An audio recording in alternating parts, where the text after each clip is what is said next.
Imam Sufyan Ats-Tsauri pernah datang makan di rumah seseorang. Dipanggil jamuan untuk makan di rumah seseorang.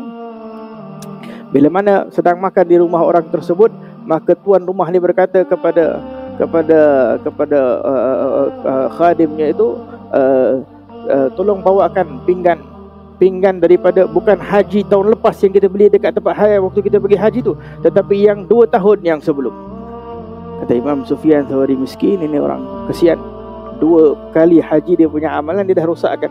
Kerana dia nak memberitahu seolah aku dah pernah pergi haji, nak memberitahu dia dah beli pinggan itu kat tempat waktu dia pergi haji dan sebagainya. Maka dengan itu, yakni perkara amalan-amalan yang saleh ini perlulah kita ini ikhlas kepada Allah Subhanahu Wa Taala. Begitu juga disebutkan dalam sebuah kisah Imam Abdullah bin Ali Al-Haddad. Disebutkan datang seseorang kepada Imam Abdullah bin Ali Al-Haddad ingin bertanya pendapat kepada Imam Haddad. Dia punya niatnya baik, dia ingin melakukan kebaikan, perkara yang besar. Kalau dipandang oleh manusia perkara yang besar, iaitu ingin dia membina masjid. Datang kepada Imam Haddad, minta tanya pendapat Imam Haddad. Wahai Imam, aku ni nak membina masjid. Dan ini penting. Fas'alu ahla dzikri in kuntum la ta'lamun. Orang-orang salihin dahulu, walaupun orang biasa, datang untuk menanya pendapat, meminta nasihat kepada ulama, al-amilin dan sebagainya, walaupun daripada apa bidang pun. Zaman dahulu orang nak membina rumah pun dia datang kepada orang salihin, datang kepada para ulama. Niat apa untuk aku bina rumah?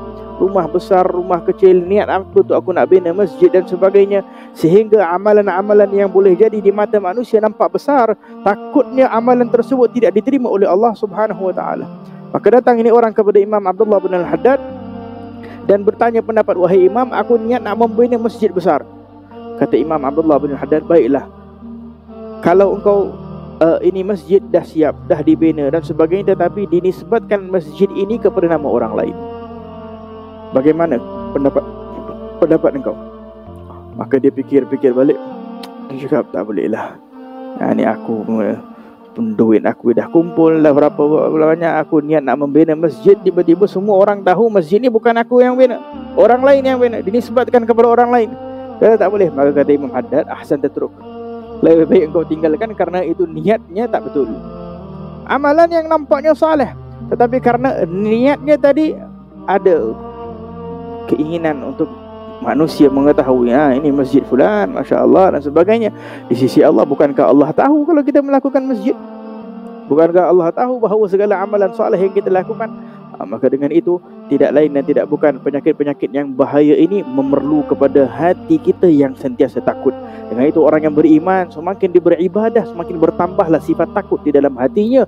Takut boleh jadi amalan aku diterima oleh Allah Subhanahu Wa Taala ataupun tidak dan sebagainya. Berkata Imam Umar Mahdar, kalau tasbih aku, satu tasbih diterima oleh Allah Subhanahu Wa Taala, maka aku akan gembira. Aku tak tahu diterima ataupun tidak. Kalau yakin satu tasbih terima, aku akan menjamukan satu penduduk ahli tarim, semua aku nak menjamukan mereka dengan nasi, dengan daging dan sebagainya. Tetapi aku berada dalam keadaan takut, tak tahu hatta satu tasbih diterima ataupun tidak di sisi Allah Subhanahu Wa Taala. Maka dengan itu kita berada di akhir zaman, terbukaan media dan sebagainya ini kadang boleh menjadi sebab mengubah akan niat kita, adakah betul ataupun tidak. Begitu banyak keadaan yang kadang, apatah lagi kita berada di PKP ni, lagi terpaksa guna dengan kamera dan sebagainya, lagi perlulah kita takut kepada Allah Subhanahu Wa Taala agar jangan sampai segala amalan hanya kerana ingin agar manusia melihat kita, hanya agar berapa banyak view yang tengok kepada kita, wala berapa banyak like ke, wala berapa dan sebagainya. Yang kita penting adalah keridhaan Allah Subhanahu Wa Taala. Adakah Nabi Muhammad sallallahu alaihi wasallam akan rida? Adakah Nabi sallallahu alaihi wasallam akan memandang kepada kita? Itu yang kita inginkan dan kita bermohon kepada Allah. Moga-moga hari yang akan datang ini kita dapat bertaubat kepada Allah Subhanahu Wa Taala dan dikurniakan oleh Allah Subhanahu Wa Taala kepada kita hati yang takut kepada Allah Subhanahu Wa Taala, agar moga-moga segala amalan diterima oleh Allah Subhanahu Wa Taala, menjadi asbab insya-Allah bertambah di dalam hati kita kecintaan kepada Allah, kecintaan kepada baginda Rasulullah sallallahu alaihi wasallam,